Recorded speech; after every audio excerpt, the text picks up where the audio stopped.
pwede po pagawa din para sa isang OFW. Okay, okay. Hindi lang to para sa isa, kundi para sa lahat. Okay. Haragan.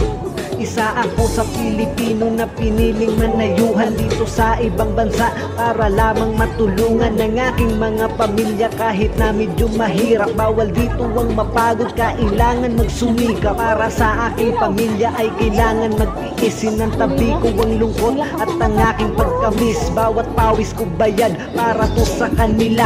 Ayos lang magsakripisyo basta kayo masaya. Kaya sana lang naman ay maintindihan nyo, kasi para sa inyo naman ginagawa ko. Minsan kami ay gipit din, meron kaming gasto. Kung di makapagbigay ay wag lang magtampo. Sobrang hirap ng lagay, kung sana ay alam nyo lang. Sana ay intindihin nyo din ang nararamdaman. Kamustahin nyo lang kami, ay ayos na yun sa amin. Kaligtasan sana namin inyo din ipanalangin.